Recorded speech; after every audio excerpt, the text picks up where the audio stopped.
you right? This is the last one? Yeah.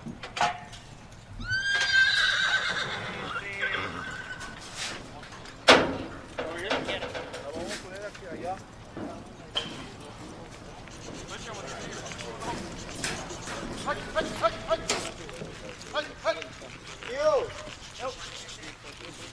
What up?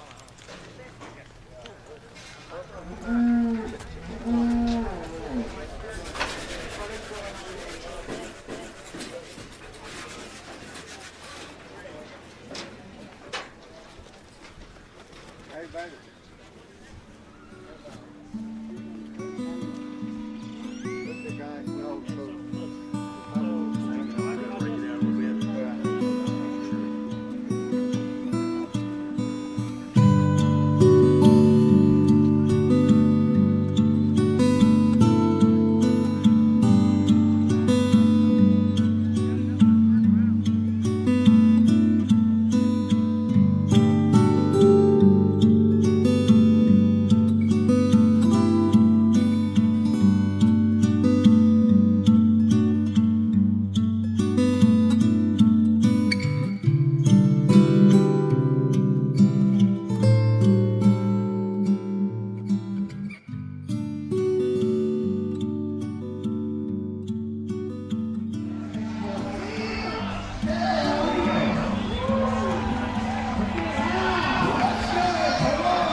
All right, we're here live, living color. We're here in Del Rio, Texas. This is and a shootout bull riding. At this point in time, the most prestigious bull riding in Del Rio, Texas. Del Rio is like historical mecca for bull riding, from going back in time to the Super Bowl, the George Paul Memorial, from Lane Frost, Tuff Hedeman, Ty Murray, every world champion that ever put a rope on a bull has been here.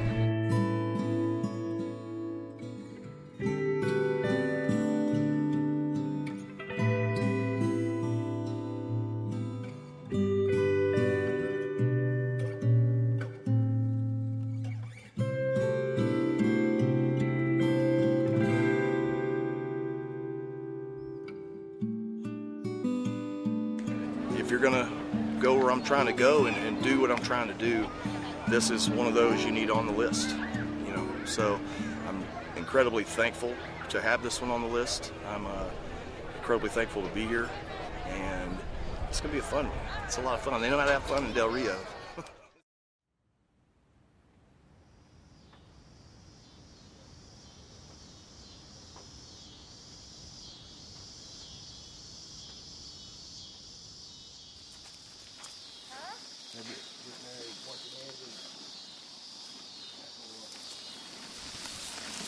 When I was real young, we loved anything we could ride.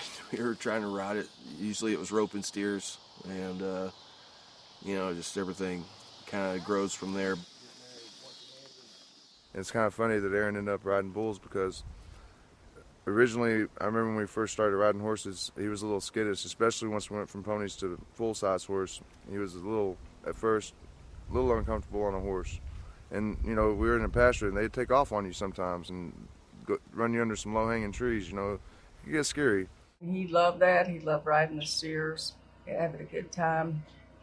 And we would take him to a lot of rodeos with us, and he would watch the bull riding, of course, and think, that's what I want to do. I want to be a bull rider. When we were kids, we'd build forts out by the creek and little clubhouses and go out in the creek with cane poles and fish, and pretty much literally everything you can imagine. It's pretty much grew up like brothers. We had a video camera, and I remember it because I had a good tape of me team roping, and they filmed over it, him and Dusty, up on top of the buildings, doing a western with empty BB guns, shooting each other, and making what they called a movie, a western movie, filming it and acting it out and everything, and shooting and all the time, dead. And it was actually pretty good. But They had on hats and leather jackets. yeah, they had on hats, and they had like a cheroot in his mouth like Clint Eastwood, and things like they was doing stuff like that all the time. The only thing I remember is because they taped over my best team roping tape, and in the long run, to go from that to riding bulls is kind of like a big leap, transition. He loved rodeo, too. He liked the bull riding. He started out bull riding, and he made a lot of friends. Aaron would ride junior bulls, and then graduated from that to, senior bulls, and as he got older, he just stuck with it. And, he made a decent bull rider. He never went championship or anything, and he understood that. Never planned to. He's living his life. My thoughts when Aaron started riding bull riding, I did not like it. I was always scared he was going to get hurt. So it was nice when it was over, and it was pretty fun to watch. But I didn't really like him doing that. worried about him the first one he got on. I don't think it was the first one he got on, but the first time we saw him, and well, like anybody, we was just cheering for him because I'd start riding bulls when I was 15, and it was just. You did a good job. I wasn't really worried about it because I survived it for 15 years, and When you get older, you sometimes don't want your kids to do what you did.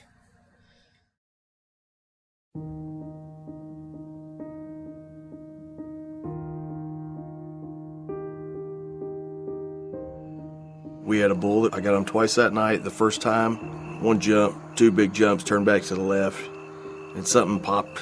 I couldn't tell if I heard it or I felt it. I had no use of my left arm, and I couldn't even lower myself down onto him. Had a buddy put the rope on him. Thought to myself, it's the dumbest thing you've ever done in your life, and nodded my head, and one big jump set me straight up. Next jump reared me way back, and when he turned back, it was the equivalent of jumping off your garage, I guess, shoulder first into the pavement. Moving forward from those larger events, I was still riding bulls. And I was starting to examine the other part of it on a microphone, and just playing around with it. And that was basically it. I came back, it was pretty full force on that, Belton, Texas, y'all help this cowboy out. We need to ride one in the junior bulls. Let's do it. Aaron Presley.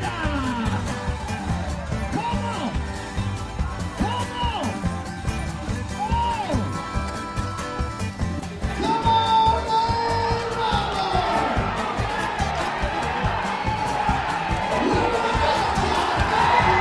Feel like I should be singing Friends in Low Places with this thing on my face. Ladies and gentlemen, we're still trying to move 86 points on the top spot of the leaderboard.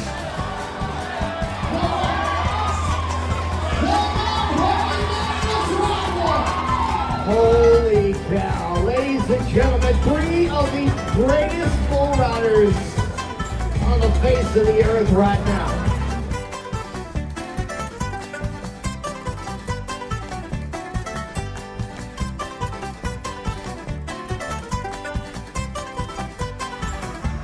Where Balkan Bucket and Cowboy can ride makes me think we just need to ride. Come on. Come on, Tim. Come on. Let's just hear from the bleachers. Y'all make some noise right now. Bleachers, make some noise. Let's hear from the VIP, baby. Make some noise. Yeah. Come on. Keep it riding. Yeah. Yeah. Looky here. Our first qualified ride makes When he was announcing, I thought, who in the world is that? And I looked up there and it was him. I said, Lord mercy. I would have never thought that he was that good at it. But he was very, very good at it. 4 years ago, we did a rodeo together, and I told him, you're the junkiest announcer I've ever met in my life, and he will vouch for that. And after that, he picked his game up, and we probably had the best team going down the road, me and him, as anybody. Most people think this is nasty. It's probably the cleanest thing I have in my truck to wipe my face off with before I paint it. Aaron tells me I'm straight up nasty for doing this, but it's the top, not the bottom. I need all the help I can get. I'm out of breath. It's wearing me down. You gotta breathe in your nose and out your mouth. No, that's the Karate Kid. That's not Craig Bickles. You gotta breathe in the keystone and down you go. You got a keystone? Okay, never mind. We'll talk about it. 500 right there. What are you gonna do? 600? That's 600. You want 700? Don't be scared. It's just money. You can't take it with you. So this guy right here, $700. Wow! He's saving my boys. He went down, I think, to a rodeo at Elgin, and this friend of mine was announcing there, and he mentioned my name, and Aaron went up and talked to him after, told me that he, you know, who he was. And John was kind of his hero. And I think that might have helped get him started.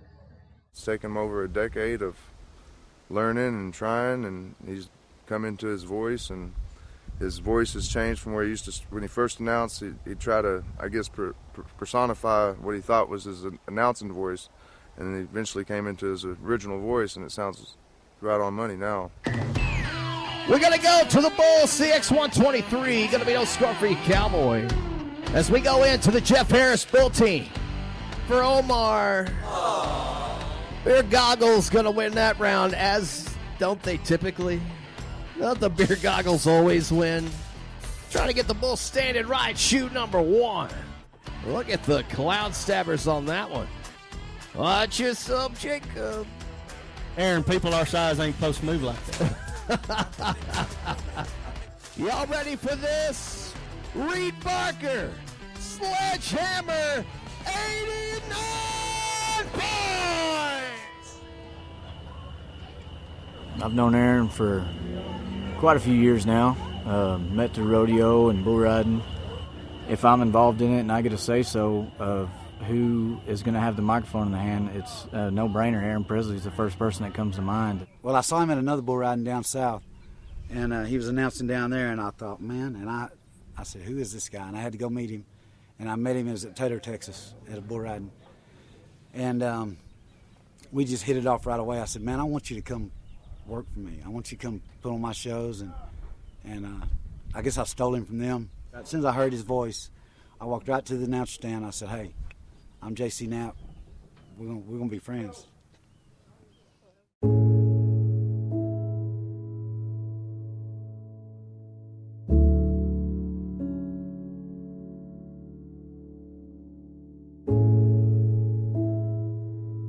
So in 2016, our son, Cody Hopkins, passed away from West Nile encephalitis. He was infected by a mosquito sometime in late September.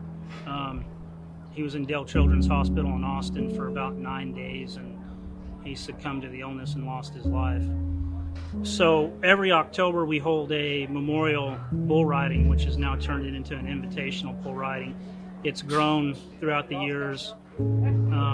We've given all the money we've made every year back to charities, whether it be the Ronald McDonald House, which housed us, Wounded Warrior, bull ridings like this. The bull riding that we're here for today is a benefit bull riding for a young woman with cancer who is ultimately going to lose her life to it. So we donated some of those funds that we make every year back to causes like this. Aaron came on board in 2017 and announced the Cody Hopkins Invitational. He did such a phenomenal job. He became a member of the family. He's like a brother to me now. He's definitely the voice for Cody Hopkins Definitely. Invitationals.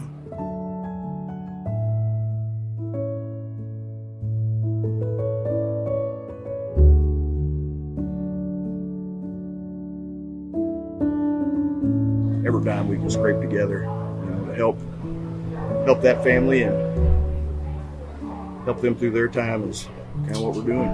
So that's really just my only reason to be here, was just to help make the event the best it can be.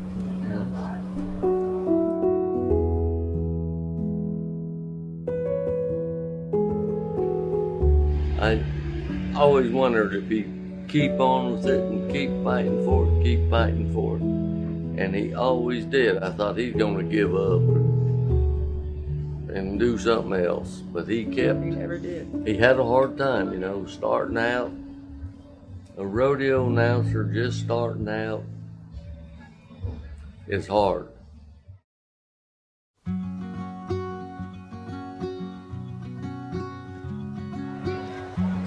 Every time I do this stuff, every time I show up and do it, it's just another step. You know, once I'm done with one, I don't reflect on it, maybe a little after-action review.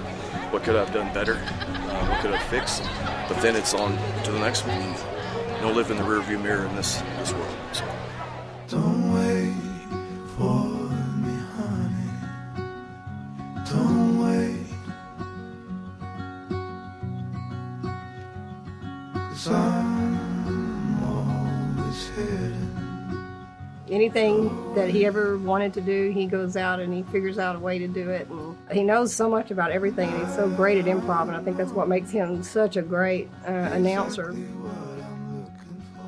He's one of rodeo's great voices. He's just got this electric personality about him. Aaron's a go-getter. I mean, he's not a quitter. He's going to do everything it takes to reach his goals and his dreams, and he's reaching for the stars, and he can touch them. I think Aaron is the greatest announcer ever. That guy's just got a heart like no other. Big heart. Yeah, I think he's going to go wherever he wants to go. He's doing what he loves to do, and that's what everybody should do. You know, just do what you like to do or you love to do, and you know, and just fill in the blanks when you need to. He's doing everything he's always wanted to do. He's truly living his dream, and I think he's on his way up too. I always told him, you know, follow your dream. Don't let anybody deter you or whatever. I said, because if you do, you'll never know what that dream could have been.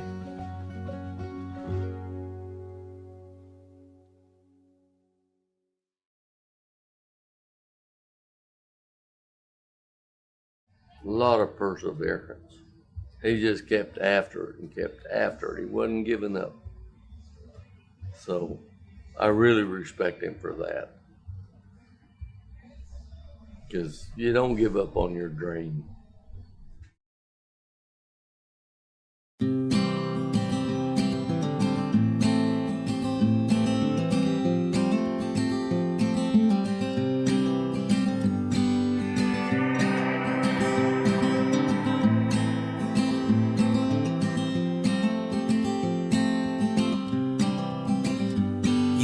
Me and I have you.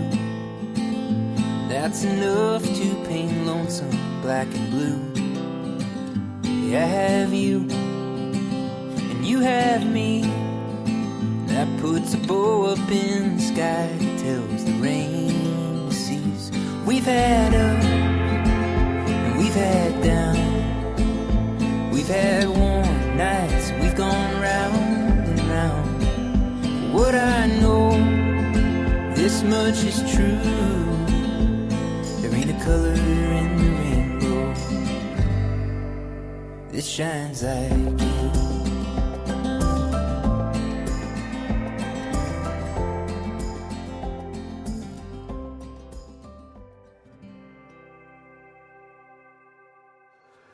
You know, the biggest dreams come true. But you can't sit on your butt and wait for them to come to you. You know, you gotta be a go-getter.